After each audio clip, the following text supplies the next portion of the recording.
I'm John Petrie from Virginia, trail name Shockcord. Cool. Glad to hear the trail name. Tell us a little bit about what drew you to the AT and why you're hiking it. So I've been involved with Scouts for a long time, and we live close to the AT with the Shadow National Park and the roller coaster section, and we would often take the boys out there hiking, and it was just something that intrigued me to eventually hike the Appalachian Trail. So it's really only been a reality in the last year that I set a goal to do that. So, and I also, a lot of people don't know this, I had open heart surgery in 2014 to have my aortic valve replaced. So this is, kind of I feel better than I've ever felt after having that done. So this is just kind of a little test to that to show if I can do it, anybody can do it. So cool. Having hiked what you've hiked so far, what has surprised you the most? I grossly underestimated the difficulty of the Georgia mountains. They are a lot more difficult than what I thought they would be.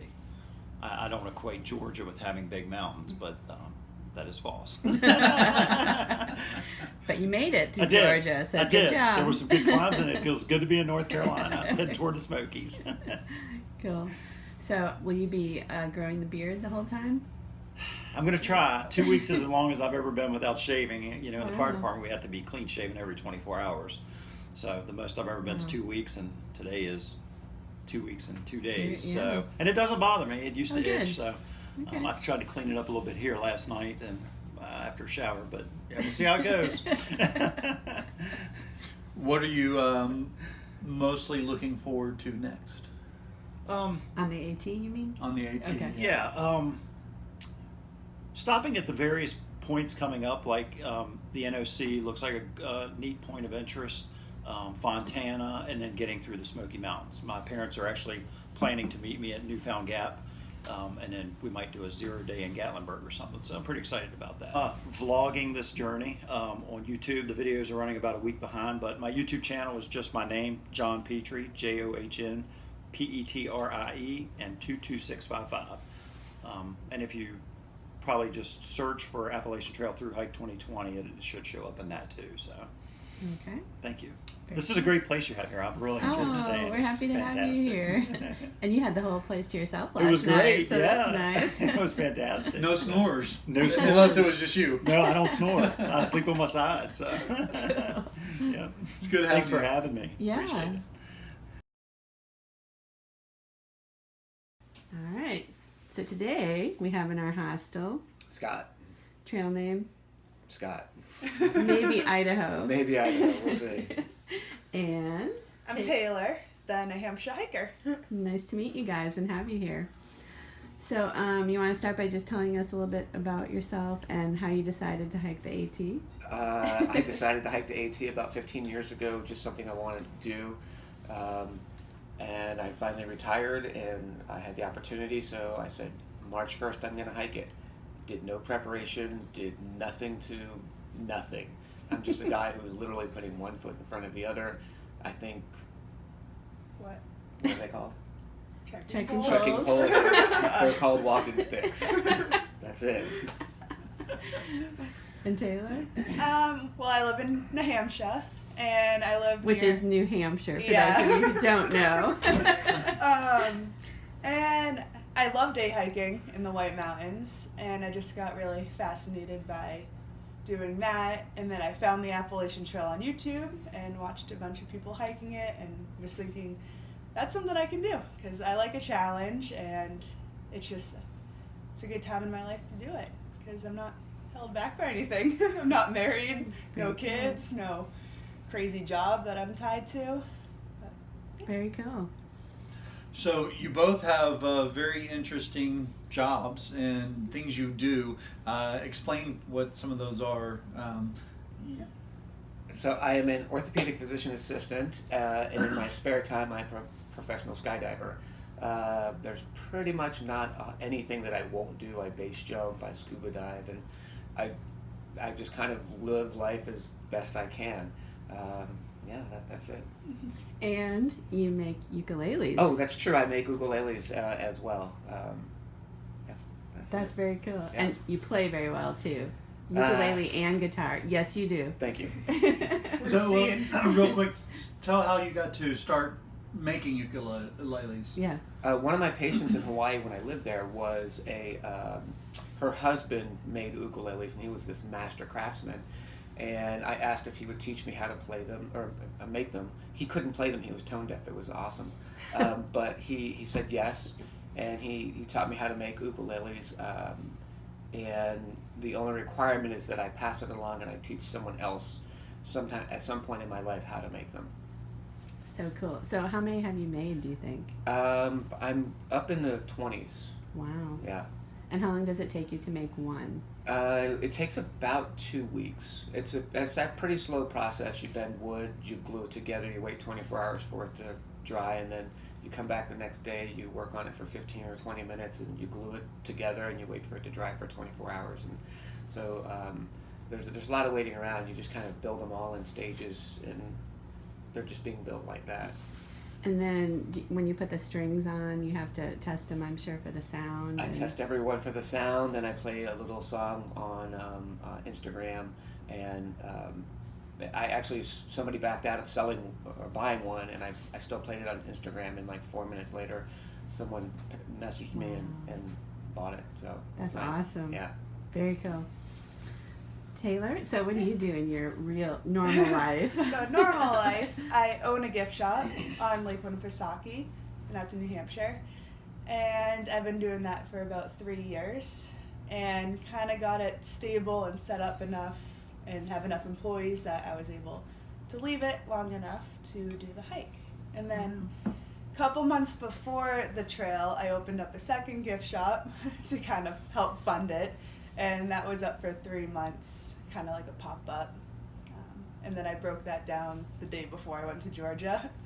But it must have done well. Yeah. To it give was some money busy. for the trip. Yeah, That's good. it was there for the winter, and it was right next to a ski resort. So Nice. that was that. And then also I worked at the ski resort as a snowboard instructor. Oh, wow. So I was really busy. Very cool. Yeah. What else you got? Hi, guys. This is Sunsets. This is Bedhead. Okay, so you guys have 110 miles in, basically. You picked up a Winding Stair Gap. Any insights that you've learned since those 2 weeks of hiking or week and a half of hiking? I think it's exactly how I thought it was going to be. Like, I'm just walking, eating, and sleeping in a tent. And I don't know if there's much more to say than that. It's been cold, so definitely invest in good gear, sleeping bag and clothes and all that, but still don't have much to say at this point. Well, it sounds like you did your research. And Yeah, I've watched everyone's YouTube and just I've heard people talking about it for years and years, so I know everything. Let's hear the opposing opinion. Oh, yeah. Scott, you're On the other exact side. opposite. I did nothing whatsoever. I didn't watch a single video. All of my friends said, hey, you should take this. And everyone gave me equipment, and it was all heavy. It was all wrong. My backpack broke 3 days into it, and I had to carry a broken backpack for another two days and before I got it replaced. I did zero prep, nothing. And I just kept putting one foot in front of the other, and I'm here. So... Are you enjoying it? Yes, I'm having a great time. Great. Yeah. That's cool. Do you know how much your backpack weighed when you started? Yes, I'm ashamed to tell you that it was probably like 70 pounds. Whoa. Oh my gosh. And I carried it around. Yeah, I weighed my one today, and this one is 39. Oh, okay. Good job. Oh. So, and all I do during my walk is think about how to downsize more and more gear as I'm walking. Well, I'm sure That's your new sleeping bag helps with that cause. I'm 5 pounds down. Yeah. Wow. I purged again last night and a new sleeping bag. Nice. Wow. The Good for tent is you. the next thing to go. So that's really, you've learned a lot in 2 weeks so far. I have always said that my back will give me the best information. So. And you have walking sticks coming. And I have walking sticks coming. Okay, so starting in February, you get really cold weather and sometimes cold rain. Do you guys regret starting so early? And why did you start so early? I started early because worked out best with my work schedule. My gift shop gets really busy in the summer, so I wanted to start early and end early so I can go back to work. What was? And are you prepared Oh, am I for prepared? the wet and the cold? Yeah, I'm really happy with my gear choices, and I haven't had to hike in the rain that much. I think about like a day and a half of pouring rain, and my rain gear worked out well. My backpack was waterproof for the most part, and I've stayed warm. There were just a couple nights in my sleeping bag that was a little chilly. But Okay, I'm and I pretty saw happy. on your first video you had like hand warmers the first night, so Yeah. I'm sure that helped. Yeah, that's good, like morale Mhm. booster, so I don't get miserable in my tent. Yeah, for sure. Yeah. I picked March 1st because I didn't know any better, and I said, I'm leaving on March 1st. That was it. I am doing a bike ride across Iowa with some family members in late July, so Oh, I've got to be done by then. wow. Like, I don't care if I get to the last stop, which What is it called? Katahdin? Katahdin. Oh. I asked her, I'm like, I'm sorry, how do I pronounce this? I don't care if I get to Katahdin and I go, woo, and I get on a plane and I go to Iowa and ride a bike the next day, that's fine, but I have another commitment, another stupid physical commitment. But Huh. March 1st. Plus, I did the approach trail on Leap Day, so I thought that Oh, was nice. cool. That's And interesting. I love being organized, so having my first day on trail be March 1st made it a lot easier for me to keep track of. So I can just look at my watch and be like, oh, this is the 9th day on trail. I'm with you. Yeah. I'm organized too. I hear you. That's cool. I don't understand. What are we talking about? Okay, well, is that it? If people want to follow you, Oh, yeah. how can they follow you? I know you have a ukulele Instagram page. I have an Instagram, Howley Scott, which no one can spell. It's Haole Scott, no spaces. My YouTube channel, which I do a weekly ukulele lesson, not right now, is also Howley Scott. That's it. Okay. Yeah. Okay. Oh, you- and I did a GoFundMe site to this, linked to St. Jude's Children's Research Hospital, and so people like there's one fellow who's donating $1 per mile, and right now, excluding that guy, I have about $2,000 or $3,000 that people have just started donating.